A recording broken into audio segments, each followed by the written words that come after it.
Welcome to Entrepreneur Eats, a conversation about business and community with a side of eats. My name is Deanna Smith, and I'm your host. This is Entrepreneur Eats, and I am your host, Deanna Smith, and I'm here with Daniel, Kirwin, and he's going to tell us all about this incredible adventure he's on. I guess where to start from the beginning. Grew up here in San Diego. Was very passionate about politics when I was in high school. Wanted to go into politics. Went to school in Washington, D.C. with that intent. Got there, realized that politics was not for me. Was more interested in doing cool things, getting things done. Kind of took a windy road through finance and tech. Ended up now in Texas working for a clean tech company, the Global Reach, Octopus Energy. And kind of what I'm working on there is a way to help balance the Texas power grid. So we use smart devices like smart thermostats, EVs, batteries to help offset peak demand. So that's my day job, trying to make a big green dent in the world, to kind of ease that energy transition as Texas becomes one of the leaders in solar and wind energy. And then in my spare time, which I'm also very excited about, I started a project called Fix That For You. The goal is to help connect homeowners to home improvement professionals with the lowest friction possible. So I, working in energy, wanted to get a heat pump installed in my house in Texas and put all my information on Angie, Thumbtack, Yelp. And I got 80 phone calls over 2 weeks. Oh my gosh, that must have been so annoying. It was, right? Angie, those services ended up selling my contact information to the contractors that purchase leads. And, working full time, planning a wedding, doing all of this stuff, I didn't have time to get quotes and answer these calls. I just wanted to be quoted what it would be for a heat pump. And did you find that they were high pressure phone calls? I didn't answer them because I don't answer unknown numbers. It also was all hours of the day. I would get phone calls at 9 p.m. on a Thursday. I would get phone calls at 2 p.m. on a Saturday. It's this very sort of analog process where you have to conduct business over the phone, over email, instead of just saying, here are my details, please give me a quote.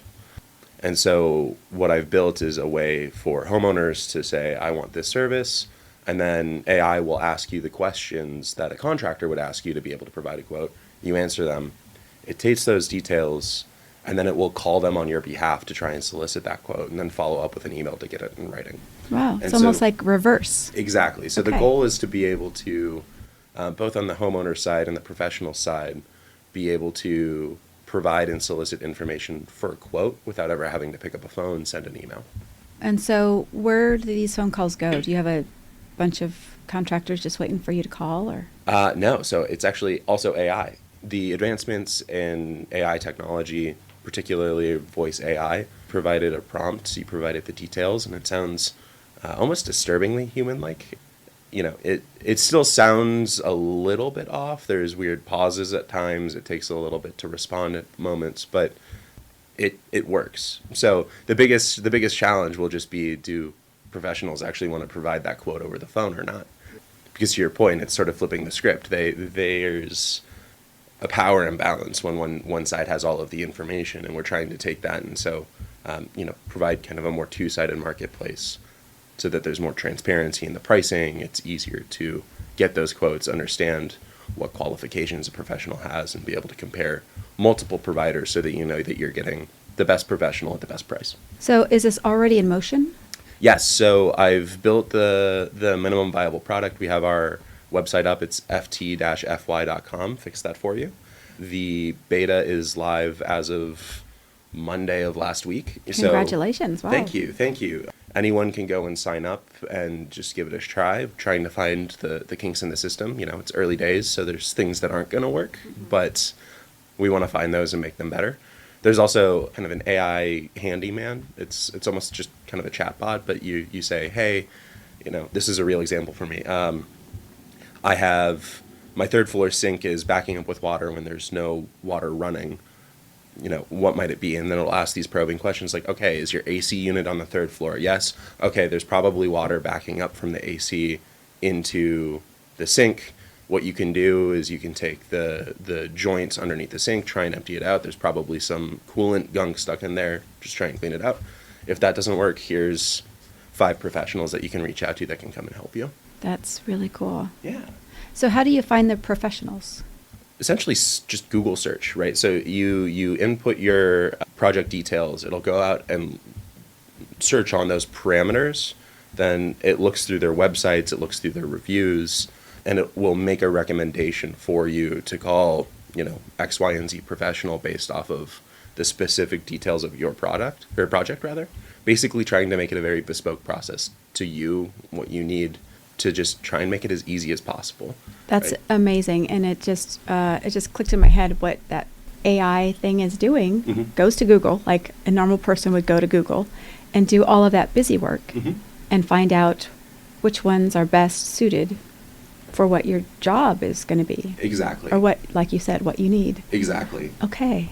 What we're challenging is the business model of the incumbents right now. So you have Angie, Yelp, Thumbtack, all of these. They sell your data in one of 2 ways. They'll either sell your contact information as a lead, or, for example, with Yelp, it's basically like Google, where they will prioritize certain professionals that pay for clicks through to their page. So you get a list of people who essentially paid to be put in front of you. Right. Not necessarily that they're the best. They're Exactly. just paid the fee. Exactly. And so it's sort of the age-old adage, if you're not paying for a product, you are the product. Mm-hmm. Ultimately, it's very difficult today to know that you're seeing the most qualified people, sort of holistic universe of the professionals that can service your project, know what credentials that they have, and get that price transparency to understand, am I paying the right price for this type of work? Mm-hmm. But more importantly, am I finding the right person? Exactly. Because the people who go on to those Angie's List and things like that, they pay a fee like one time and they sign up and then that's it, right? I mean, I would imagine, because contractors don't have time to update their site on Angie or whatever it is. Mm-hmm. But if you go to Google and you check out their website or whatever their 5 stars Mm-hmm. rating is, Mm-hmm. It's real time because people are putting and updating and adding. Exactly. And I think even with Google, the nice thing about the service that I've built is it sort of filters through the noise even on Google. Right? Google has gotten very cluttered with, you have your AI recommendation of what they think you should be looking at, and then you have 3 or 4 sponsored links, and then the things that are like what you searched, and then halfway or 3/4 of the way down the page, you finally get to the results of sort of the organic search. And so sort of everywhere you turn today, the results that are presented to you are the results of people who have paid to be put there. And that's not necessarily a bad thing, because you might find the person that you're looking for that way, but it definitely biases the results in a way that can make it so that you're not finding that right person. So I'm very impressed with this whole concept. How did you decide, and where did the idea come from? Very personal pain point trying to install that heat pump in my house. We have a gas furnace today. When we bought the house, the general inspector said, hey, you probably want to replace this at some point. It's in our master bedroom closet behind a couple of wooden doors. He said, hey, this is a fire hazard. This is also a carbon monoxide hazard. You should probably get this fixed. So always knew we were going to replace it. Finally got to October, November, started thinking, okay, it's probably time to think about replacing that. Working in sort of the clean tech, heat pump was always the way that we wanted to go. But there are so many HVAC contractors in Houston, especially, right? Living in Houston without AC is impossible these days. And I just found that process so frustrating that I thought there had to be a better way to do this. Sort of came up with that better way, talked to friends, talked to family that said, hey, I would use this. So it turned from a personal project into something that, hey, maybe there's a business here. I think that's the best way to sort of build a business, is identify a pain point. Say, how big of a problem is this? If I'm feeling this, are other people feeling it? Would people pay to use this? And then just trying to meet that demand in a way that actually solves someone's problem. Tell me a little bit about your experience in AI. Sure. So probably 2022, I started working for an AI startup in New York. This is right before ChatGPT and all of the other large language model hype really started. So not really there from the beginning, but from sort of this phase, saw all of those use cases that AI could be used for. And I think just being exposed to that and seeing how that developed, it develops at a breakneck pace, right? Just trying to stay on top of the latest developments in large language models is almost a fool's errand. There's so many changes happening every single day. But recognizing that while we're, I don't think, close to artificial general intelligence, that there are a lot of use cases that we can serve today to make our lives easier and free up our time to do the things that we either need to do or care about more, right? Instead of trying to parse through 20 different HVAC contractors, planning a wedding, planning a birthday, traveling out to San Diego to be with family for the holidays. Just kind of having that time back is super valuable, and that's what I think I've seen this development of AI be over the last 3 years or so. And how long ago was your AI startup? This was 2022. So the AI startup had been around since 2016, 2017, and then I joined in 2022. Sort of still looking for product market fit. We'd had some services projects that took off, but something that was sort of generally available for businesses was still kind of eluding us. I saw this project that we had deployed for a large record company, and I said, hey, the technology that we're using to look at social media to find these signals for up-and-coming artists is generalizable, right? We can say there was this idea of a network-based approach to social media data collection instead of just trying to scrape everything everywhere. If you look at sort of focal points in a network, you can identify the people that have influence. And then you can use AI to identify and quantify that influence and focus on collecting that data and running it through other sort of AI models, large language models, to detect the trends and the topics that they're starting to talk about. And if you can identify who those influencers are, lowercase influencers, not capital I influencers, you can identify a trend before it's a trend. And so we were able to take that, use it for brand management, public relations. There were even use cases in identifying and counteracting misinformation and disinformation from nefarious actors at the state level. And so took that product, kind of saw that through ideation to product deployment, product market fit, kind of 0 to 1 in every sense of the form. And I feel like this is a short amount of time for you to be actually live today. Mm-hmm. And you launched on last week, Monday? Yep, last week. So in 2022, you got exposed to AI, like boots on the ground, and you've already developed something to help our lives just be better and faster and save time. The wonderful thing about AI is that it turns one person into 10 people. You don't need to be an expert in everything. You just need to be able to articulate what you want very clearly. And you're going to run into some challenges, right? AI is kind of like I sort of liken it to a toddler or a child in that it takes things very literally. You need to be very specific with, hey, I want this, this, and this, not this. But if you're able to figure out how to prompt it to best get the results that you're looking for, it's like a superpower, right? You can do 5 days of work in a few hours. I have minimal experience with it, but when I use it, and I am very specific, it's very, very helpful. Mm-hmm. And it blows my mind every time. It's just so, like, you give it a couple sentences, and then, boom, you get pretty much what you want. So tell me a little bit more about your service. I'm a new customer, yep. And I have a ton of stuff that needs to be fixed, but my shower door is glass, and it's heavy glass, and some of those screws on the top always come loose. Mm-hmm. What would I say to your program? So it'll depend on whether you're trying to fix it or if you're just trying to figure out what's wrong with it. But if you were just trying to figure out what the problem is, you would log in, you would go to the diagnose feature, the AI handyman, and you would explain it just like you explained it to me. I have a heavy glass door in my shower. The screws at the top keep coming loose.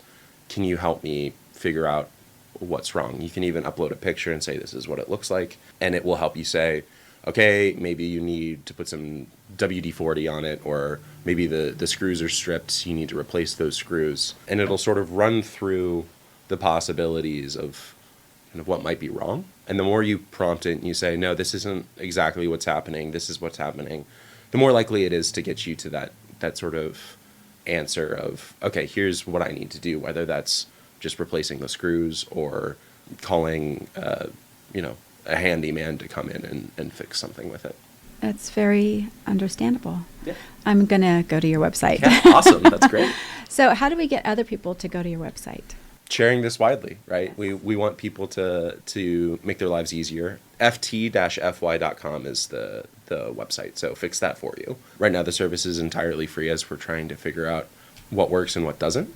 Should be a super simple process. Just create an account. You can start using it. There's a feedback button, so if you find things that don't work or if you have ideas of what would make it better, definitely submit that. I read all of that very, very closely. I think, my background's in product management, and so the biggest hack of how do you build something that someone will use is to listen to your users. And so I think it's just getting it in front of people. If this is what I think it is, which is going to be huge, it's just a matter of capturing some of that mind share and getting people, through the noise of the Google ads, the Google AI, all of those types of things. The more that people use it, the better that the models become. Sure. And eventually, sort of the long-term vision is we want to bring the professionals onto the platform too. Mm-hmm. So once we hit that critical mass of homeowners, property owners, I think that the professionals will follow. And then what the professionals will be able to do is say, here are the types of jobs that I can do. They'll say, here are the types of questions that I would ask to be able to provide a quote. And then your AI as the homeowner, right, your personalized version of here are my project details, will be able to talk to the professional's AI that has said, these are the questions that I would ask. And ultimately, there becomes kind of a back and forth between those, from quote solicitation to project scheduling, where neither the homeowner nor the professional really needs to communicate with anyone. They just need to decide, here's who I want to choose and here's when I'm available. So I have a question. So we log on, and so do we have our own account? Yep, you do. So essentially, when we use your service, there's a history and a log of all the stuff that we have created or fixed or everything maintenance-wise. That in itself seems very valuable, because you could have a different plumber if one plumber is not available, and they could look in your history and say, oh, this happened before, or there could be some kind of a history that would help them in the future. Yeah, that's a great idea. I think part of the service that I want to build with this is, as you sort of build that history, not only do you know and can you provide what might be the issue based on sort of repeating issues, but you can also say, we can anonymize this data and look across everyone in Escondido who's used this service. There are 100 people who have had plumbing issues, and 50 of them have had this type of plumbing issue, and they paid, or they were quoted, this price for this type of plumbing issue. It provides that price transparency, right? There's really no easy way outside of sort of handyman tasks to know what you should be paying for a service. And so with that sort of wider data, you can benchmark it. And then I love the idea of having that service history to say, this is what happened before. You can provide that to your next plumber and say, here's what we've already tried. And I think ultimately, with that information, as you go into that diagnosis tool, you can say, here's everything, check my history. Here's everything that's been tried. Try again and help me figure out what's next. We don't sell contact info. We don't sell clicks through to certain professionals.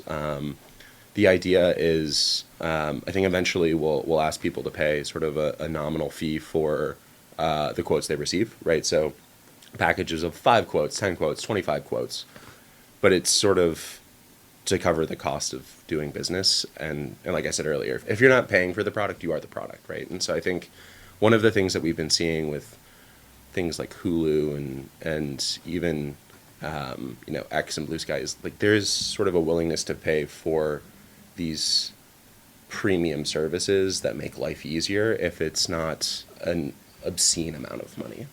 Sure. How far along in the process are you now? And when will it be like perfect? Oh, it'll never be perfect.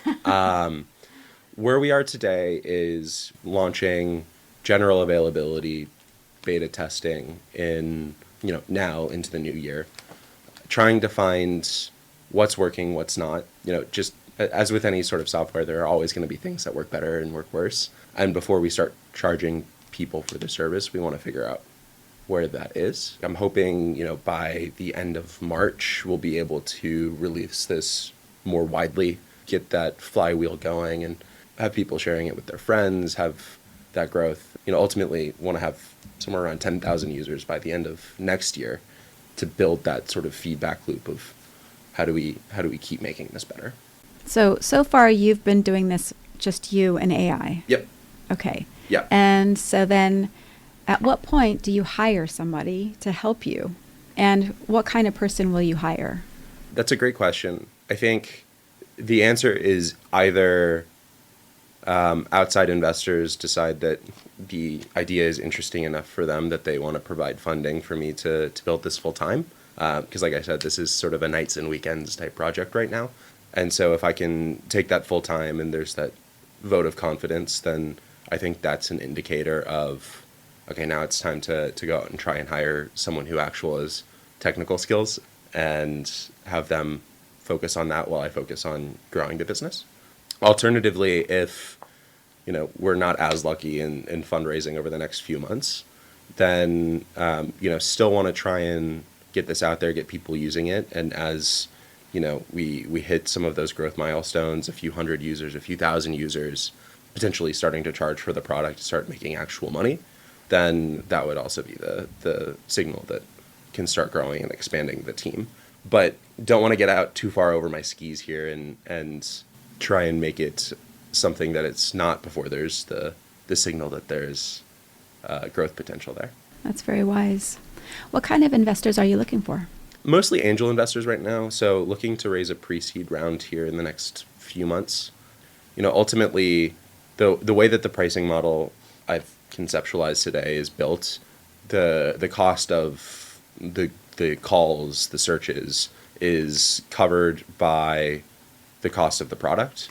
So most of the investment that I'd be looking for would go into acquisition costs. So marketing, trying to get this in front of as many people as possible, sure. And then hiring that CTO. So looking at pre-seed investors, angel investors, folks who want to build out a consortium and provide that capital for the next year of runway if they see the potential that I do. Well, I see lots of potential. Thank you. And so if somebody wanted to invest, would they go to your website? We don't take investments through the website. They would find you through the website? They can. So my email is just daniel@ft-fy.com. So I have all of the materials there and would be happy to chat with anyone through that. But like I said, just my name, daniel@ft-fy.com. The marketing is focused on home improvement, home repair, but you could just as easily hire movers through this. When I moved to Houston, had to do that as well. It was the same sort of process. Had to request a quote online, and I started getting calls from everyone under the sun. Mm-hmm. Had to say, okay, I have 2 floors, this amount of stuff, and they're like, okay, here's your quote. You could do the same thing with Fix That For You. It's just right now sort of marketing wise tailored towards home repair and home improvement. Yes, I see that. You could put anything into it and it would help you find just about everything you need. Yeah, exactly. Yeah, and a variety of choices. Exactly. Okay. I love choices. I also love choices, and I love it when we take a lot of choices and narrow it down to a few choices based on a very specific set of criteria that you provide, right? Have something say, or have you say, like, here's what I'm looking for, and have something tell you, okay, based on that, here are the 5 that are best suited to those requirements. Right. And it's tailored to your area, I would assume. Yep. So you have to put in your zip code, or you have to put in your city. right now we're not really doing any sort of geolocation with, where you're searching from. I think there's that might be something along the way, but I would much prefer to have an actual technical person come in to do that, so we're doing it in a way that protects users' privacy. With all of this data, with sort of the impetus being, I don't like answering phone calls, I want to maintain my privacy, we don't want to sort of counteract that in any sort of way. Sure. And that's a big deal for us, Yeah. our privacy. Exactly. And making sure that all of our data is staying on your platform only and it's not being sold to anybody else. Yeah, exactly. That's wonderful. And refreshing. Yes. I wish you all the best. Thank you. I think this is a great idea. Thank you. I'm going to use it myself. I'm glad. Thank you. Thank you so much for having me. Merry Christmas and happy holidays. Yes, to you too.